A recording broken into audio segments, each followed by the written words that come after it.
18 minutes to 5. Eh? Chase. 18 minutes to 6. To 5 of the foot. Duduzer, I agree with you, Marara. Matches are just a waste of time. Just now I had to use another route, which is 8 kilometers more, because people are burning tires on the road as if we are the ones who brought the water issues in Johannesburg. Where is that? Where are the people burning the tires? Duduzi, if you don't mind sharing so that other people can be aware also of that. Mapet, I was at that famous march and I even came to greet you at the Union buildings. I remember you very well, Mapet, on that. And as for load shedding, we have it almost every day and we are used to it. And that is the thing, that we end up getting used to things like, it's okay, it becomes part of our lives. What else can we do? Anyway, let's move on to this conversation. Founder and CEO of the Center of Transformation, Curt van Heerden, is on the line with us as we talk about the state of rehabilitation centers. With relapse rates as high as 60 to 70% in South Africa, the need for a new approach has never been more urgent, especially for our youth who are among the hardest hit. We are in conversation with Curt van Heerden, founder and CEO of Center of Transformation, as we unpack the state of rehabilitation centers and how new models that involve long-term trauma-informed rehabilitation may be what's needed to help curb our country's high drug and substance abuse problems. And I mean, tied up to what the General Mkhwanazi said yesterday about drugs and drug cartels and drug problems. So we clearly have a big problem. The relapse rate in South Africa stands at a staggering 60 to 70%. And it's scary. And I've said this before that, this is one of those conversations that are very personal to me because I have two members of my family who are struggling with a drug problem. And we have tried rehab after rehab, money after money, but we just can't seem to get it right. Curt, good morning. Good morning, and thank you so much for having me here. Thank you for making time. We appreciate that. I mean, let's start right there with the issue of the relapse rate in South Africa, which is quite staggering, 60 to 70%.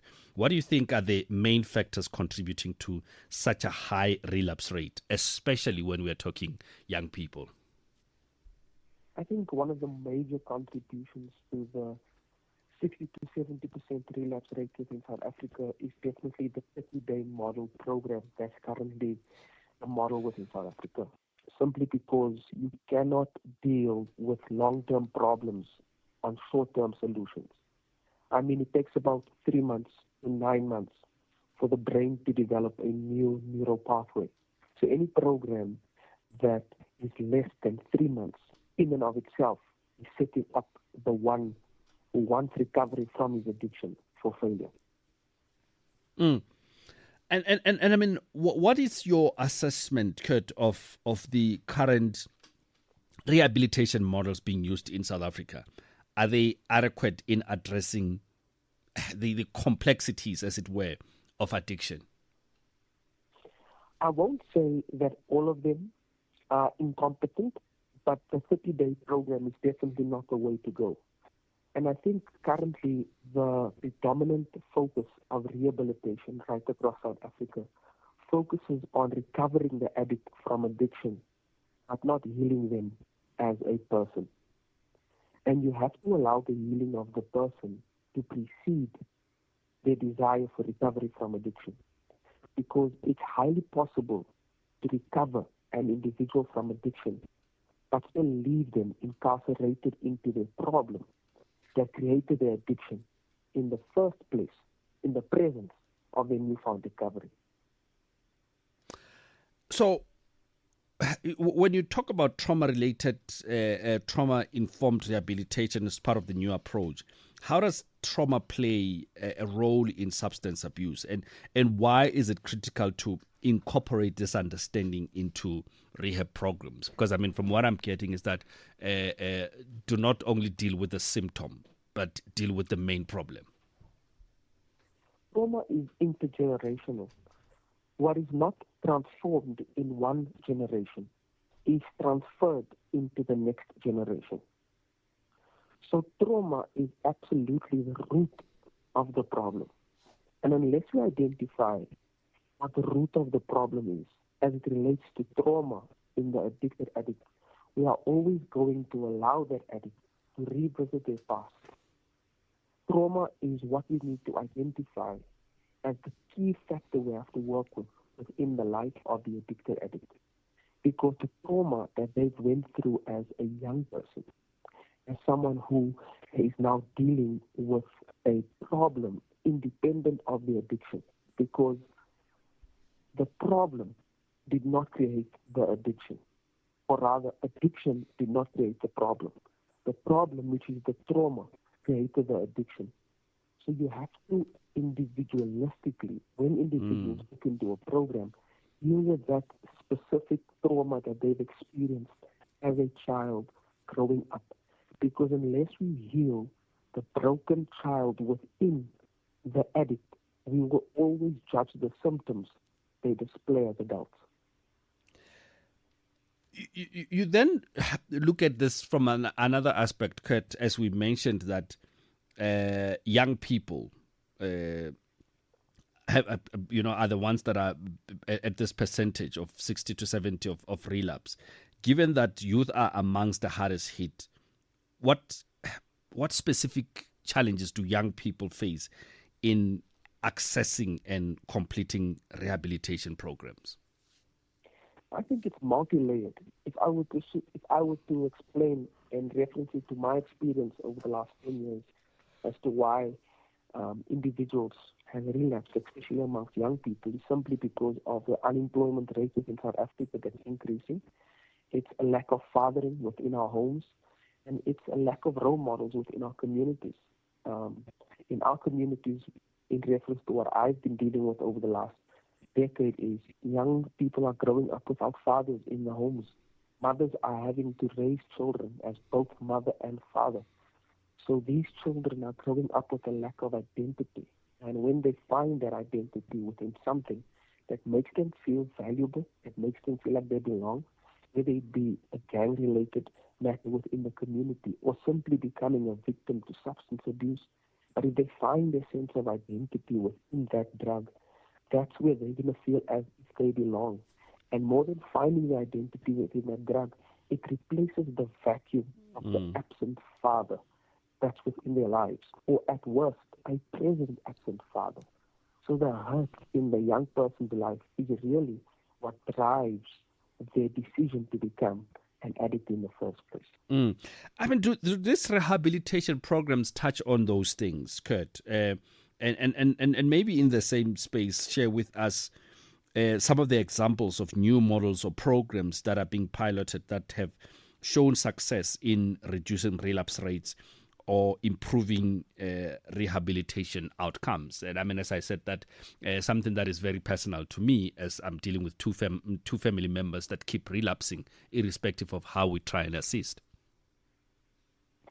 Let me start with the latter part of what you said here in the question is, it's a matter that's personal to you.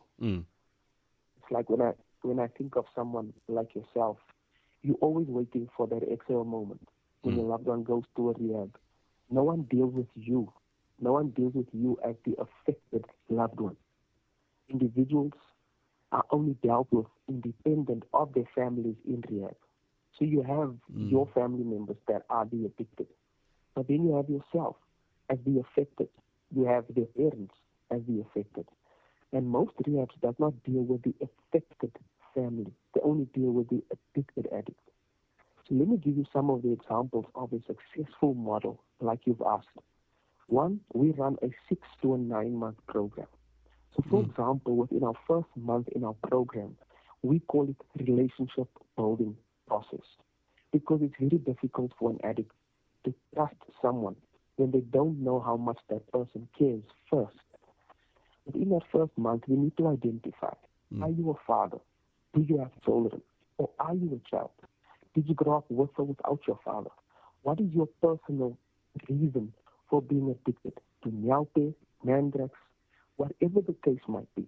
And once we identify your personal reason, we will then identify what program it is that you need to go through a program successfully. We will then tailor-make a specific program that speaks to your needs and not just generally put you into a program that speaks to you being here for being addicted to substance abuse. So you would have your family members like yourself that goes into a program.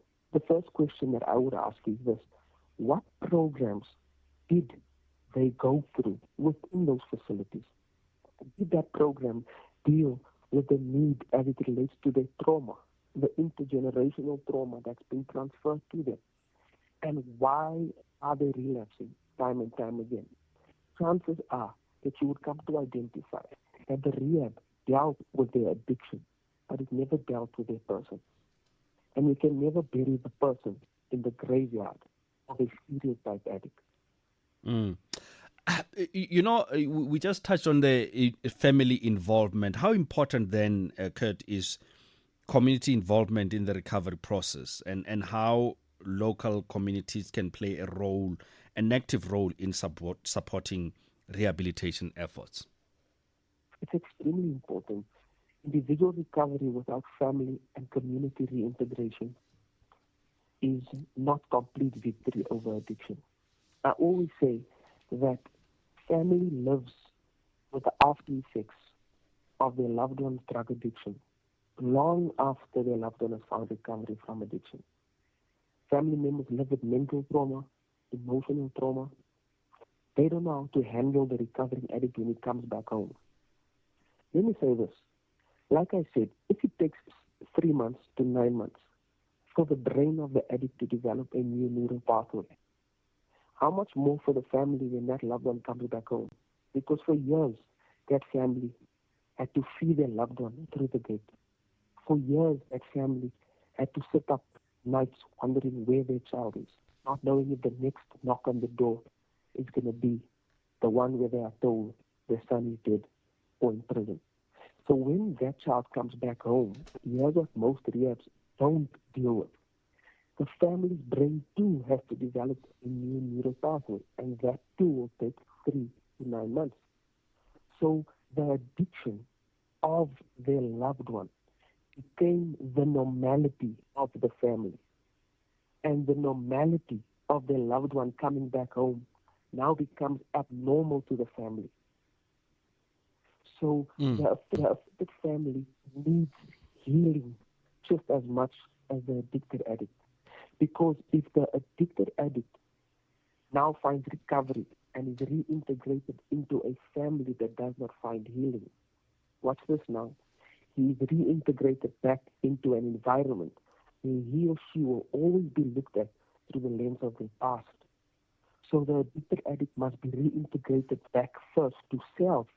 He or she must understand that when they go home, it's not going to be as easy as they want it to be. They must understand that they got to give their mother, their father, their uncle, their aunt, their child, and their family holistically time to heal from the trauma their past addiction put the family through. Then the addict, after having been integrated into self, has to be integrated into family. Because if the bridge between the addicted and the affected is not built, we are not seeing victory completely. Then after being reintegrated back into family, has to be reintegrated back into the community. And then after reintegration into the community, that recovering addict must be reintegrated back into the next generation. How do you become to someone what you never had? Because that will prevent the next generation from reinventing this scourge, this evil called addiction. Just finally then, beyond detox and therapy, what other aspects, such as life skills training, education, job readiness, are crucial in ensuring long-term recovery and reducing relapse? I always say recovery without a job is short-lived recovery.